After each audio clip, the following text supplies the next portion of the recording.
السلام عليكم اخوان والاخوات، كلشي بخير، لاباس عليكم؟ الحمد لله. اليوم غنتكلموا على حدود المغرب الحق. حدود المغرب الحق. اكيد سمعتي هذه الكلمه، اكيد قريتيها، ربما كتستعملها انت نيت. هذه الكلمه عندها اهميه بالغه في المغرب، ما كننتبهوش ليها لدرجه انها مذكوره في الدستور المغربي اللي هو اهم قانون في هذه البلاد. الفصل 42 اللي كيحدد صلاحيه الملك يقول بالنص: الملك رئيس الدولة وممثلها الأسمى ورمز وحدة الأمة وضامن دوام الدولة الملك هو ضامن استقلال البلاد وحوزة المملكة في دائرة حدودها الحقة. يعني المهمة ديال الملك هي ضمان استقلال البلاد وحوزة المملكة في دائرة حدودها الحقة. ولكن حتى واحد ما ورانا هاد الحدود الحقة فين كاينة. واش خريطة المغرب هي هادي ولا هادي ولا هادي، ولا هاد الخرائط اللي رسموهم الاوروبيين في القرن 17 و 18 و 19 بيديهم؟ فين كاينه حدود المغرب الحق؟ اليوم غادي نفهموها. باش تعرف اهميه هاد حدود المغرب الحق فهي تذكر يوميا في نشره اخبار الثامنه في الجزائر. تقول لي اش دخل الجزائر في الموضوع؟ يوميا نشرة الثامنه ولا هز اي جورنال في الجزائر ما تلقاش مكتوبه حدود المغرب الحق، كتلقى مكتوبه المملكه التوسعيه، النظام التوسعي، المخزن التوسعي. علاش الجزائري تقيسو في عينيه ما تقيسوش في الحدود الموروثه عن الاستعمار؟ انا غنجاوبك عليها من دابا. لانك الا قستي الحدود الموروثه عن الاستعمار لا توجد دوله اسمها الجزائر، ولا دوله اسمها موريتانيا، ونزيدك ولا دوله اسمها مالي. وبما ان ايام الامبراطوريه ديال المغرب كانت العاصمه هي مدينه مراكش، هذيك مراكش اللي دايره اليوم الحلاقه، فاهم معلمه كاينه في مدينه مراكش اللي الكره الارضيه كلها كتعرفها هي ساحه جمع الفنا. عمرك سولتي راسك على سميتها ساحه جمع الفنا؟ غير من السميه غتبان لك شي حاجه ماشي هي هذيك بعد. ساحه جمع، اذا هذه الساحه ديال الجامع، فين هو الجامع؟ فين هو الجامع الفنا اللي هذه الساحه ديالو؟ اليوم ان شاء الله ومن شاهد عيان غادي نعرفوا اصل التسميه ديال هاد ساحه جمع الفنا، وفين مشى هاد الجامع اللي ما عمره ما تبنى، وعلاش سماوه جمع الفنا، شنو هو الشيء اللي فنا وبقات غير السميه ديالو. وغنعرفوا حتى هذاك الجيش البخاري اللي كنا قرينا في التاريخ ديال المغرب واللي الاغلبيه كيصحابوه جاي من السنغال، اللي ما غنعرفوه حتى هو منين جا. لاهميه الموضوع ولكثره الوثائق المتوفره عندنا ما يمكنش نهضروا على حدود المغرب الحقه ولا امبراطوريه المغرب في ربع ساعه. فهذا الفيديو غادي يكون من جزئين، فهذا الجزء الاول، وغادي يكون فيديو اخر تكمله ديال هذا بوثائق اخرى من مصادر اخرى من دول اخرى باش نشوفوا هذه الحدود الحقه ديال المغرب وجزء بسيط من تاريخ الامبراطوريه المغربيه. ندخلوا في الموضوع. اول كتاب غنقراو هو هذا، تاريخ السودان، تأليف الشيخ عبد الرحمن بن عبد الله بن عمران بن عامر السعدي. وسطر مزيان ديك كلمة السعدي لأن هذا المؤرخ هذا كان عايش في مدينة مراكش عاصمة دولة السعديين، وهو نيت واحد منهم، فهذا شاهد عيان كان حاضر ماشي معاودين ليه، وغادي يعاود لنا شنو هي الامبراطورية ديال المغرب، وهذا اللي غيشرح لنا القضية ديال جمع الفنانيت. شنو هي الأهمية ديال هذا الكتاب هذا ولماذا نعتبره مرجع؟ هذا الكتاب اهميته ماشي فقط شكون اللي كتبه، ولكن شكون اللي طبعه وفين كاين دابا. هذا الكتاب من اصدار ليكول دي لونغ اورينتال فيفونت ا باريس، المدرسه العليا لدراسات اللغات الشرقيه الحيه في باريس، سنه 1808. يعني الكتاب هذا صدر قبل ما تجي فرنسا للمغرب. هذه النسخه اللي عندي كاينه في كليفلاند بابليك لايبراري، كاينه في ميريكان، يعني كتاب مكتوب في المغرب ومطبوع في فرنسا ومحفوظ في الميريكان. علاش؟ لانه يعتمد كمرجع في تاريخ السودان. تقول لي شنو هي علاقتنا حنايا بهذا السودان؟ اصلا في جميع كتب التاريخ قبل القرن العشرين كلمه السودان ما كتعنيش دولة السودان اللي كتعرف دابا اللي كاينه جنوب مصر في العاصمة ديال الخرطوم. السودان كانت كتعني دول الساحل، مالي، النيجر، بوركينا فاسو، تشاد الى اخره. هذه كي كتسمى في كتب التاريخ السودان. علاش؟ لان السكان ديالها البشره ديالهم سوداء. من بعد ملي شدوا الستيلو والمسطره وبداو كيقسموا في الدول، عاد اخترعوا اسماء اخرى لهذيك الدول. هذا السودان كان جزء من امبراطوريه المغرب. اهم ما كاين في هذاك السودان هما جوج ديال المدن راه كتعرفوهم، مدينه طومبوكتو ومدينه تجاني. ها مراكش، ها طومبوكتو، ها هي تجاني. صفحه 20 الباب السابع. ذكر طومبوكتو ونشأتها، فنشأت على أيدي توارق مقشرين يعني لونهم أبيض. يقول في وصف مدينة طومبوكتو: ولا سجد على أديمها قط لغير الرحمن إلى آخره. مدينة طومبوكتو معروفة بأن ما عمر ما سكنوا فيها الكفار، لأن علاش بناوها المسلمين مباشرة، وهي من المدن النادرة في أفريقيا اللي مباشرة بناوها المسلمين. وإليه يرد الرفاق من الآفاق، وسكن فيه الأخيار من العلماء والصالحين وذوي الأموال من كل قبيلة ومن كل بلاد من أهل مصر، والفزان وغدامس والتوات وضرعة وتفيلات وفاس وسوس وبيط إلى غير ذلك. ثم انتقل الجميع إلى طومبوكتو قليلا قليلا حتى استكملوا فيه، وزيادة مع جميع قبائل الصنهاجة بأجناسها، فكانت عمارة تنبوكت خراب، ولم تأته العمارة إلا من المغرب، لا في الديانات ولا في المعاملات. فأول الحال كانت مساكن الناس فيه زريبات الأشواك، هكا كان طنبوكتو في الأول، زريبات الأشواك وبيوت الأخشاش، ثم تحولوا عن الزريبات إلى الصناصين، ثم تحولوا عنها إلى بناء الحيوط أسوارا قصارا جدا، بحيث من وقف في خارجها يرى ما في داخلها. ثم بنوا المسجد الجامع على حسب الأماكن، ثم مسجد سانكارا. حنا نشوفوا هذا المسجد سانكارا، يعني قبل ما يجيو المغاربة كانت طنبوكتو زريبة، نهار ولات طنبوكتو مغربية عاد بنوا فيها الحيوط. أنا كيقول شكون هما هاد التوارق، وعلاش ملتمين، أول من تلتم ثم انتقلوا من قطر إلى قطر ومن مكان إلى مكان بانتقال الأيام والأزمان، حتى صاروا بالمغرب بلاد البرابر، فاحتلوا بها واستوطنه، وصار اللتام زيهم الذي أكرمهم الله به ونجاهم لأجله، فاستحسنوه ولزموه إلى آخره. وأن الأمير أبو بكر بن عمر بن إبراهيم بن تورقيت اللمتوني الذي خط مدينة حمراء مراكش هو الذي أخرجهم من المغرب إلى الصحراء لما غارت جدالة على لمتونة، واستخلف حينئذ ابن عمه يوسف بن تاشفين على المغرب. انتهى منه باختصار، يعني أن التوارق كانوا في مراكش، وبسبب خلاف ما بين يوسف بن تاشفين وولد عمه، فيوسف بن تاشفين بقى في مراكش وولد عمه دا معاه التوارق ليستوطنوا الصحراء. صفحة 26 هادشي، يعني أن مدينة طنبوكتو بناوها المغاربة، وهذوك التوارق اللي ساكنين فيها مغاربة من مراكش. هاد طنبوكتو من بناوها المغاربة ولات هي مركز نشر الديانة الإسلامية في أفريقيا، أغلبهم جاي من مراكش. طبعا ما غاديش نقرا الكتاب كامل، حنا كيهضر على واحد الشخص اللي غادي نعاود نتلاقاو معاه، هو الفقيه أحمد بابا رحمه الله. قال أحمد بن عمر أنه من قدالة الصنهاجي التنبوكتي جد، حافظا على السنة وتحري محبا في النبي صلى الله عليه وسلم، ملازما لقراءة قصائد مدحه إلى آخره. وترك نحو 700 مجلد، تخيل واحد كتب 700 مجلد، أخذ عن جده لأمه الفقيد محمد، وعن خالي الفقيه مختار النحوي وغيرهما. وحج ولقي جلال السيوطي والشيخ خالد الوقاد الأزهري. هذا السيد هذا غنلقاو مخطوط ديالو من دابا واحد شويه في مكتبه الكونغرس الامريكي. من بعد المؤلف غيمدينا الى شخصيه مهمه في تاريخ السعديين، هو الباشا جودار. هذا الباشا جودار شخص مهم جدا، لان هذا هو اللي غادي يمشي يبسط السلطه ديال الامبراطور المغرب في بلاد الساحل والصحراء، وغادي يتبعوه عشرات الباشوات من بعد غيتعينوا من موراه. كان الحاكم باسم الامبراطور المغرب في مراكش اللي تما كيحمل لقب الباشا. فالكاتب كيقول لنا 999 هجريه بعث المحله الكبير، المحله الكبيره هي الجيش، الى صقا لقتالهم، وفيها 3000 رامي بين اصحاب الخيل والراجلين، ومنهم من الاتباع ضعفها الى اخره. شكون هما القياد اللي كانوا معاه؟ القائد مصطفى التركي، القائد مصطفى بن عسكر، القائد احمد الحروسي الاندلسي، القائد احمد بن الحداد العمري، قائد المخازنيه الى اخره من القياد. المهم انهم وصلوا لعند الامير اسكيا اسحاق ليجمع القياد وكبار المملكه في المشاوره في الراي والتدبير، فكلما اشاروا اليه من راي يرمونه وراء ظهورهم. علاش؟ في سابق علم الله تعالى الذي لا رد لقضائه ولا معاقب لحكمه من زوال ملكهم وانقراض دولتهم. يعني هذا هو الاخر في الحكام ديال هذيك المنطقه، ومن بعد غتولي مغربيه. ابتداء من هذاك النهار ما يسمى اليوم مالي والنيجر تحت حكم المغرب. هنا الفهرس ديال الكتاب، ذكر حروب الباشا محمد بن زرقون، ذكر الباشا محمد طابع، الباشا عمار، الباشا سليمان، الباشا محمود الى اخره، مذكورين الباشوات واحد تبع واحد، وكل واحد اشنو دار اللي بغى. الباب 28 صفحه 202 ذكر افات ومحن في مدينه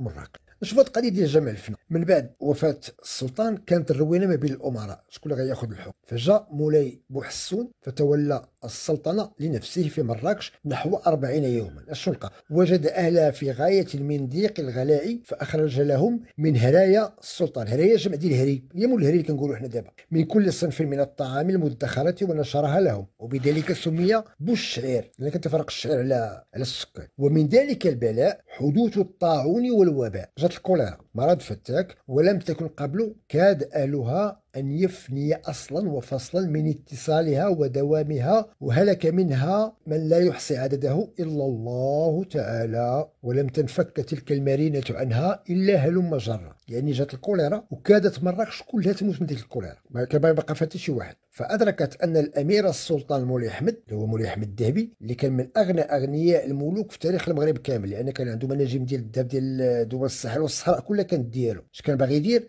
أنشأ بناء الجامع ووضعه وضعا عجيبا فسمي بذلك جامع الهنا. يعني كان تيرمون لاباس عليه، كان باغي يبني أحسن جامع ممكن، ولكن شنو وقع؟ جات الكوليرا، ثم شغل عنه بترادف تلك المحن ولم يكمله حتى توفي، فسمي، كان غتكون سميتو جامع الهنا فسمي جامع الفنا. ها سبب التسميه، ان ملي بداو يبنيو داك الجامع جات الكوليرا، مات نص ديال مراكش، فالناس ديال مراكش ما بقاوش كاع باغي يكملوا داك الجامع، بحال تشائموا منه وسموه جامع الفنا، وما عمرهم ما بنوه، بقات غير الصحه ديالو الى يومنا هذا. ويوض ما تكون سميتو جامع الهنا كما كان باغي مولاي احمد الذهبي، سموه الناس مراكش جامع الفنا.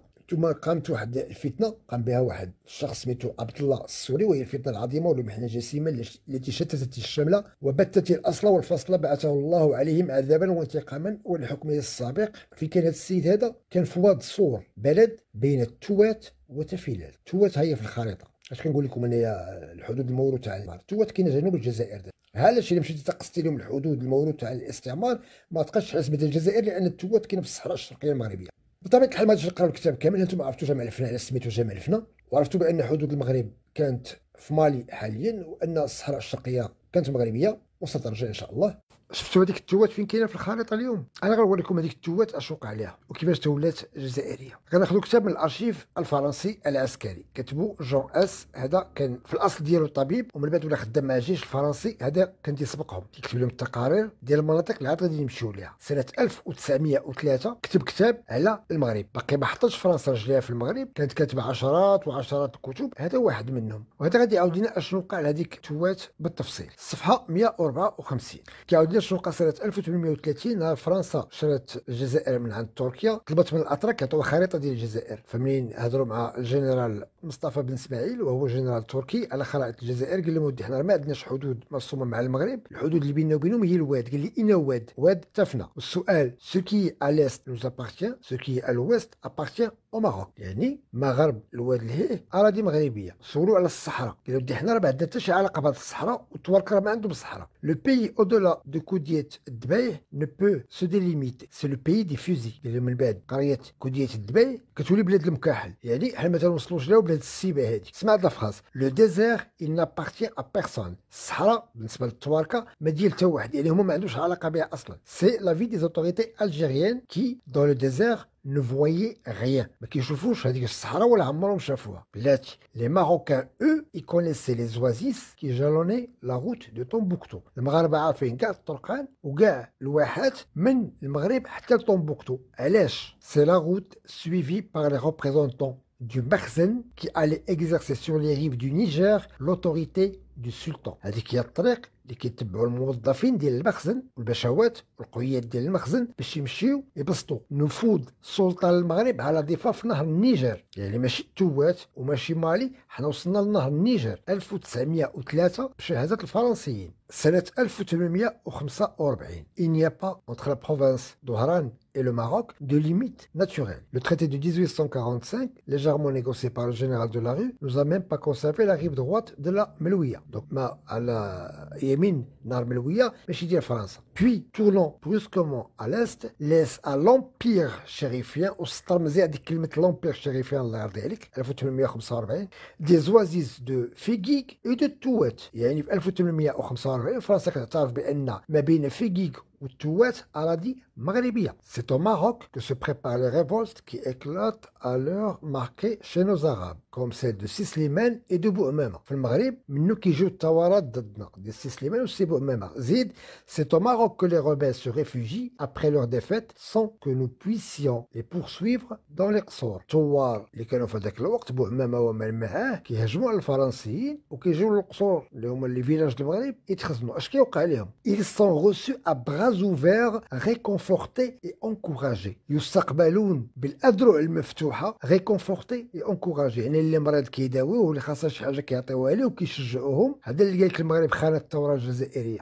الله ينعل اللي ما يحشم. هذه الجملة تفكركم في هذا الخطاب الملكي سمعتوه كلكم. Le bon sens est qu'on ouvrit les ports franco-marocains jusqu'aux confins du désert, jusque dans les plus lointaines oasis du Sahara. خاصنا ناخذوا موانئ المغرب لنفتحها على الصحراء وعلى الواحات ودوك القوم الواص دول الساحل والصحراء اللي تبع فرنسا محتاجين الى الموانئ المغربيه. 1903 باقا فرنسا ما حطش رجلها في المغرب كتنيش على الموانئ اللي في جنوب المغرب. نهار ترسيم الحدود ما بين المغرب والجزائر الفرنسيه كيقول بان المغرب خلى لهم اراضي ديالو. Dans les archives de la guerre, il y a des preuves que si le Maroc avait réclamé une partie des territoires turcs, nous les aurions abandonnés et nous aurions même évacué des points importants comme مغنية. يعني كل المغرب ورك شويه كل خدامها حتى مغنيه اللي كاين دابا في الجزائر حدا وجده. باج 15 حكومه المغرب تطلب من وزاره الخارجيه الفرنسيه ترسيم حدود في الصحراء سنه 1903. اسمع هذه اهم جمله غتسمعها في حياتك. L'absence de frontières entre deux états est toujours préjudiciable au plus faible. بما كتكونش حدود مرسمه ما بين جوج دول الضعيف فيهم هو اللي كياكل العصا. هذا الملخص ديال هذا الفيديو هذا. L'absence de frontières entre deux états est toujours préjudiciable au plus faible. لما لا تكون الحدود مرسمه بين دولتين الدوله الضعيفه فيهم هي اللي كيمشي لها حقها، وهذا بالضبط ما وقع لنا. 1903 مشات لنا الصحراء الشرقيه وقبل منها بخمس سنين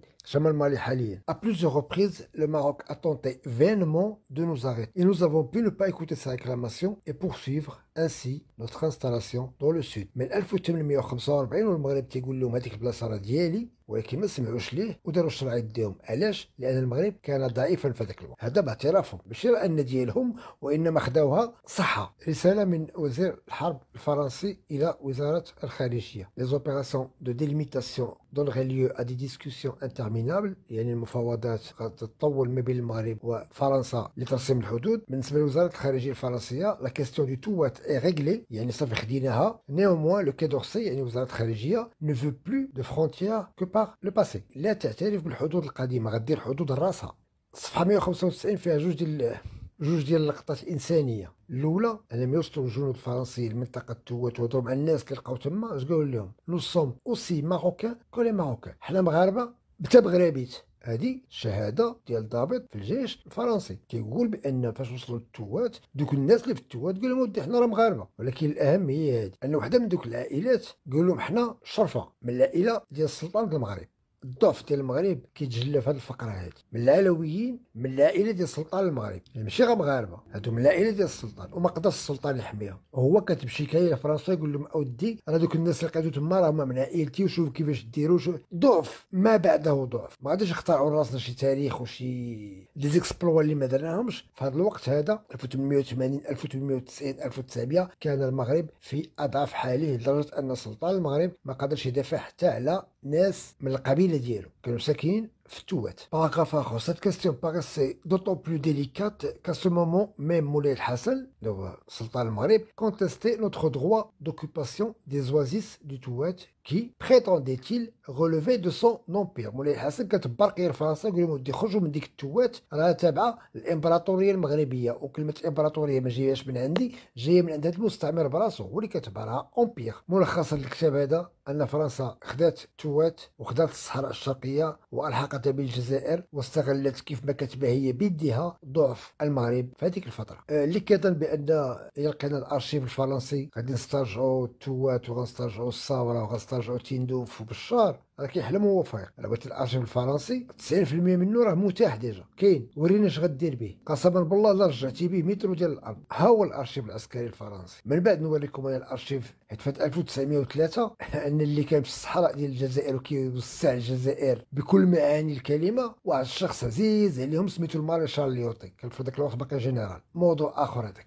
نمشيو للجزائر الفرنسيه ولا لاجيري فرونسيز. كتاب اخر 1859 Le Maroc, note d'un voyageur par monsieur Léon Godard, prêtre. هذا راهب فرنسي وهو كان مستشرق كيتسارى في المغرب وفي الجزائر وفي افريقيا باش يكتب التقارير. 1859. Nos relations commerciales avec le Maroc par la frontière de la province de Oran ne sont pas sans importance et s'accroîtront sensiblement du jour où les réformes que nous souhaitons à l'empire des shérifs viendront à se réaliser. علاقتنا التجارية مع إمبراطورية المغرب، إمبراطورية هو اللي كتبها لومبير دي شريف، ليست كبيرة. وشنو خصو يدار؟ خاص فرنسا تدخل باش دير تغيير في المغرب باش تكون تجارة أكبر ما بين الجزائر الفرنسيه والمغرب. Les relations par caravane se maintiennent encore avec l'intérieur de l'Afrique avec Tombouctou, le Soudan et les grandes tribus de بلاد المسلمين. المغرب عنده علاقات مع السودان ومع تومبوكتو ومع افريقيا جنوب الصحراء عبر القوافل.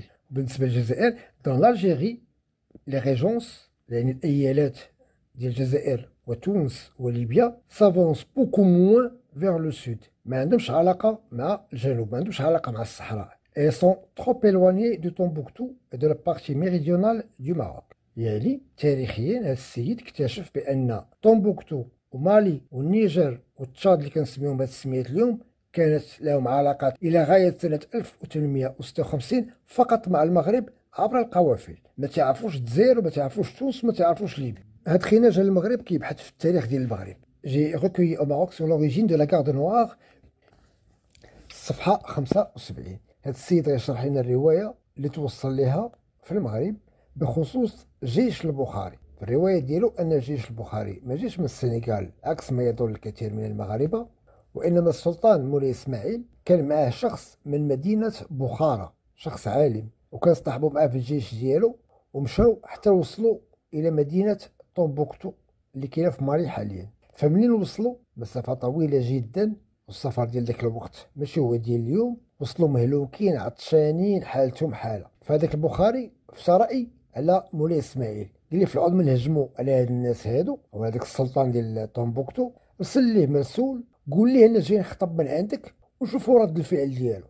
فهذاك السلطان تما مسكين في تومبوكتو ما كيسول فيه حتى واحد، غا كيسمع على المغرب، يسمع بان سلطان المغرب الامبراطور شخصيا جاي حتى لتومبوكتو باش يخطب عنده بنته. ما قدرتوش الدنيا بالفرحه، فعطاه بنته بطبيعه الحال وعطاه معاه جيش كامل ديال العبيد هادو كادو اوفير بار لا ميزون. مولاي اسماعيل عطى هذاك الجيش لهذاك البخاري اللي معاه باش يشوف اش غيدير بهم. فهذاك البخاري اول حاجه دار عتقهم من العبوديه وحلفهم على كتاب صحيح البخاري، حلفهم على ان يكون الولاء ديالهم للامبراطور مولاي اسماعيل، وكون منهم فرقه خاصه في الجيش المغربي هي اللي كنقراو عليها كاملين باسم جيش البخاري. واغلب الظن ان هذه الروايه صحيحه لان ما كاينش ما يثبت ان مولاي اسماعيل اصلا مشى للسنغال باش يجيب منها جيش. اغلب الظن ان جيش البخاري جاي من دول الساحل والصحراء من تومبوكتو. شفنا المغرب، شفنا فرنسا، شفنا الجزائر الفرنسيه، نمشيو نديرو دوره في ميريكان. هذه مكتبة الكونغرس الأمريكي. أحسن ما عندهم هنا كاينة وثيقة استقلال أمريكا ودستور أمريكا ووثيقة اعتراف المغرب بأمريكا. من الأسهل عليك تسرق الذهب من الخزينة العامة الأمريكية على أنك تجي تسرق ورقة من هنايا. عقلتو هذاك الشيخ أحمد بابا العالم المغربي في تومبوكتو اللي قلت لكم كاتب 700 مجلد بخط يدو، واحد من هذيك 700 مجلد كاين هنايا في الخزانة ديال الكونغرس الأمريكي. وبلا ما تسولني كيفاش وصل لخزانة الكونغرس الأمريكي الله أعلم، المهم أنه كاين. هو عبارة عن فتوى بصفته عالم مغربي. هناك شخص من مدينة مراكش صيفط لي سؤال ديني، السؤال كيتعلق بطريقة معاملة العبيد، والشيخ جاوبو، هذا هو الجواب ديالو، جاوبو في 14 صفحة بخط يدو كيشرح ليه بالأحاديث والنصوص والى اخره طريقه صحيحه لمعامله العبيد. حنا ما جيناش نتكلموا في الدين والفتاوى، حنا ما يهمنا هو انها في الكونغرس الامريكي مسجل على انها وثيقه مغربيه من عالم مغربي ارسلت من مدينه مغربيه اللي هي تومبوكتو الى مدينه اخرى مغربيه وهي مدينه مراكش. هذه الخزانه فيها الاف والاف الوثائق والمخطوطات المغربيه، كيفاش وصلت تما الله اعلم. انا نوريكم غير واحده اخرى، هذه وثيقه اخرى، هذه امام مغربي كيشرح كتاب ديال امام مغربي، هذه كاتبها الشيخ ابراهيم الفولاني سنه 1806، كيتكلم فيها على كتاب شرح الحاشيات ديال بن زاكور. بن زاكور توفي سنه 1708. القاسم المشترك بيناتهم انهم بجوجهم كانوا في تومبوكتو، وان هذه الوثيقه مسجله في خزانه الكونغرس الامريكي على انها وثيقه مغربيه من مدينه تومبوكتو المغربيه، ومنهم بالالاف. هذه خزانه الكونغرس الامريكي غادي نرجعوا لها في الفيديو التكمله ديال هذا، غنجبدوا منه واحد الكتاب مكتوب في القرن الثامن عشر، غادي يشرح لكم وغتفهموا احسن هذاك الخطاب الملكي ديال فتح طريق المحيط الاطلسي لدول الساحل والصحراء غتلقاو مكتوب في القرن 18، هذه 200 عام. داكشي اللي في ذاك الخطاب كتبوه ناس اخرين هذه 200 عام، وان هذاك الخطاب عنده علاقه باعاده احياء امبراطوريه المغرب. خلينا نوريكم حاجه اخرى، غنوريكم كيف تصنع الدول من لا شيء. كنظن كلكم شايفين داك لو ديكري ديال فرنسا اللي به صنعت دوله اسمها الجزائر وعطاتها اسم اسمه الجزائر، وكلكم عارفين استفتاء 1962 اللي تصنعت به الجزائر. انا غنوريكم اليوم كيفاش تصنعت دوله سميتها مالي. لا يوجد شيء في التاريخ سميتو مالي، كانت مملكه سونغو قديما، ولكن لا يوجد شيء سميتو مالي. انا غنوريكم كيفاش فرنسا صنعت مالي بشويه ديال القوانين وشويه ديال الاوراق، كتصنع دول وكتقسم خرائط بواحد السهوله لا يمكن تصورها. ركزوا غير معايا في التواريخ. سنة 1830 فرنسا حطت رجلها في الجزائر. سنة 1855 حطت رجلها في السنغال. ما بين السنغال والجزائر شنو كاين؟ كاين المغرب. فأهم حاجة عندهم كيفاش يقسموا هذاك المغرب. كاين شخص سميتو الجنرال غالياني هو اللي بدا يهبط من جنوب الجزائر كما كانت معروفة أيام العثمانيين، يعني واحد 150 حتى 200 كيلومتر جنوبا، وبدا كيتوغل في هذيك الصحراء ديال المغرب. هذيك الاماكن الاولى اللي خدم من الصحراء هي ما نسميه حنا الصحراء الشرقيه، وبين قوسين اللي غادي يكمل خدمته هو المارشال ليوطي، ولكن داك ليوطي موضوع ابار ما غنجبدوش اليوم لان غنديروا لي فيديو ديالو خاص. فملي بقى هابط هابط هابط حتى تلاقات الاراضي الفرنسيه اللي استعمروا جنوب الجزائر مع مالي مع النيجر مع السنغال، بقاو عندهم اراضي كبيره في الوراق ما عندهاش السميه. فهذا هو القانون بتاريخ 18 اوت 1890 اللي غيعطي سميه لهذيك الاراضي ويدير لها قانون للتسيير. La région qui s'étend entre nos possessions de la Sénégambie, Sénégal ou Gambia, et le Niger a pris la dénomination du Haut-Sénégal et de Soudan français. ابتداء من التاريخ واللي سميتو لو سودان فرونسي، وغيدار ليه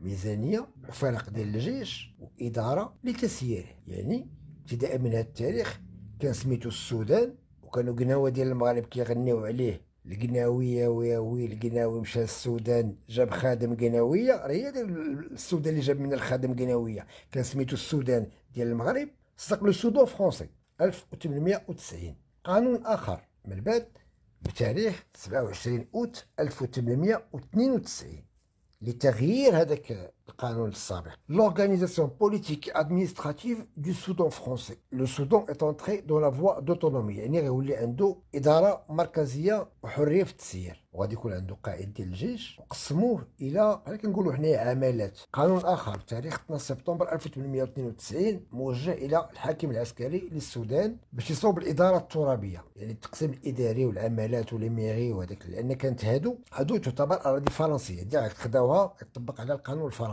قانون بتاريخ 21 نوفمبر 1893 لتعيين الغوفرنور دو سودان فرونسي. هذا قانون صادر لو 13 فيفري سنة 1904 يتعلق بتحديد حدود بين السنغال غامبيا والنيجر. هنا غيبداو يسطروا الحدود ما بين الدول، والتسطار ديال الخرائط ولا الرسم ديال الخرائط بطريقه غريبه. تيقول لي من الفيلاج الفلاني للفيلاج الفلاني جر خط وانت طالع جر خط. هي باش كتشوف دوك الخرائط الغريبه في افريقيا، يعني حتى بعض الحدود مديوره يا اما على جنب البحر، وكاين الحدود اللي قال ليه توصل حتى السكه ديال التران وجر خط، وكاين اللي قال ليه ملي تلقى البوطوات ديال لي لين تيليغرافيك ديال التليغراف الخطوط ديال الهاتف القديمه جر خط. يعني عطاه الخريطه اون كيت وقال لي هذا سير رسمها لراسك. Un rectangle de 2 km de base suivant le rivage de la mer, 1 km de profondeur autour des escales du Portugal, le centre du quadrilatère restant à déterminer, etc. النقط في الخريطه وستيلو ورسمت الخريطه. هذه خريطه ديال الدوله اللي مشروك فيها حاليا السنغال والنيجر ومالي. هادو بثلاثه كانوا دوله واحده سميتها لو السودان فرونسي. فمن رسموا الخريطه العجيبه ديال لو سودان فرونسي اللي كتشوفوا بقات الخريطه خدامه حتى لسنه 1958. 1958 يعني المغرب واخد الاستقلال ديالو ومحمد الخامس جالس في الرباط ولا علاقه لنا بهذا الموضوع. باقي شي حاجه سميتها لو السودان فرونسي، ما كايناش مالي وما كايناش السنغال وما كايناش النيجر. ملي تفاهموا مع دوغول، حتى ديما غندورو تنعيو نطيحو في دوغول على الاستقلال، خلاهم مجموعين بحال الفيدراليه. ديك الفيدراليه بقات سنتين وهي تفرتك، خلت منها مالي هي الاولى، بقات السنغال بوحدها دارت الدوله بوحدها، وبقات الحدود الموروثه عن الاستعمار الى يومنا هذا. هذيك الحدود اللي صيفط له بواحد الفرقه سنه 1800 1990 هي الحدود المطبقه حاليا في افريقيا، طرف من بلادنا حنايا، طرف من ارضنا مشى في هذوك الوثائق. كيف ما الصحراء الشرقيه ديالنا دخلها غالياني ومن بعد منه المارشال ليوطي. دابا نوريكم بان ليوطي راه صوب الجزائر ما صوبش المغرب. بقات هذيك الحدود كما هي، حدود الامبراطوريه المغربيه توزعات في نهايه القرن 19 وبدايه القرن العشرين. وحنا واقفين تنشوف من بعد الخمسينات والستينات ملي خداو دوك الدول الاستقلال ديالهم، اول قانون صوتوا عليه في الاتحاد الافريقي هو عدم المساس بالحدود الموروثه عن الاستعمار. علاش؟ تقيس في هذيك الحدود طار هذيك الدول، هذيك الدول اصلا مصوبه بورقه فوتوكوبي، دول ما عندهاش اساس تاريخي. ما معنى مالي؟ ما معنى دوله النيجر؟ عاماش كانت هاد دوله النيجر؟ عاماش كانت دولة الجزائر؟ عاماش كانت شي حاجة في التاريخ سميتها بوركينا فاسو ولا دولة سميتها تشاد؟ عطينا شنو كتاب مكتوبين هاد الدول هادو. حدود حطوها المستعمرين، حنا كنا في وقت الضعف مشات لينا، الوقت اللي نكونوا في وقت قوة غنمشيو نرجعوهم، لأن حدود تاريخية. حنا ملي كنهضروا عندنا وثائق، عندنا ما يثبت. هما اش عندهم؟ لو ديكري دو 12 سبتمبر 1890، هذا وثيقة تاريخية؟ راه عيب أصلا كاع يوريونا هاد الوثائق هادي، عيب. كنت في فيديو آخر وريتكم كيفاش تصنع الدولة اسمها موريتانيا بجرة قلم. شخص واحد، راه كاين الفيديو اللي ما شافوش باش يشوفوا، شخص واحد سميتو كزافي كوبولاني صنع دولة اسمها موريتانيا. هنا شخص سميتو غاستون دومارغ صنع 3 ديال الدول برسالة داتي 13 فيفري 1904. كاين اللي تيحلم كيصحاب وقيلا فرنسا عندها واحد الارشيف الا عطاتو لينا غادي نوريوه للجزائريين غيعطيونا ارضنا. راه الجزائر كلها مصنوعه بهذوك الوثائق، الا قصتي بهذوك الوثائق طار الجزائر. ما كاينش اللي غيعطيك مترو ديال الارض بوثيقه. ما تبقاوش تحلموا الله يرضي عليكم. واش غتمشي عند مالي تقول لهم عطونا ارضنا؟ مالي اصلا مصنوعه بعد ديكري مسيني في غاستون دومارغ. الا قصتي بداك لو ديكري غطير دوله سميتها مالي، ما بقاتش. ما كايناش حاجه سميتها النيجر. دونك ما بقاش بنادم يتوهم راه واقيلا واحد الوثيقه في الارشيف الفرنسي خصهم يعطيوها لينا. راه واخا يعطوك الارشيف الفرنسي كله والله لا خديتي مترو، لانك تقص في هذيك الخطوط ديال الحدود هذيك الدول غطير. كنظن طولنا بما فيه الكفايه. الفيديو الجاي غنوعدكم غنوريكم واحد الكتاب مكتوب من اجل ملك فرنسا، كتاب مكتوب من اجل ملك فرنسا وفيه الطابع ديال لا بيبليوتيك رويال دو فرانس يؤكد ان هذيك تومبوكتو بالضبط مغربيه. وغنشوفوا مسائل اخرى من الارشيف ديال بريطانيا ومن الارشيف ديال الدنمارك، ونعاودوا نرجعوا للارشيف ديال المغرب. وفي الاخر غنمشيو لمالي، غنمشيو نسولوا الحكومه الماليه براسها واش ديك تومبوكتو مغربيه ولا لا، ونخليهم هما يشهدوا على راسهم وانتم غاديين تشوفوا. كنبذلوا مجهود من اجل تاريخ المغرب. عاونونا، الله يرحم لكم الوالدين، عاونونا. بارطاج ولايك وابونمون، لان هذه القناه مازال كاع ما فرحنا بها، يلا قلنا فيها بسم الله غادا تطير بالسينيا. عاونونا الله يرحم لكم الوالدين، راه فابور ابونمون ولايك وان كومونتير. بغيت تخلوا لنا ان كومونتير الله يكثر خيركم. موعدنا الفيديو الجاي ان شاء الله.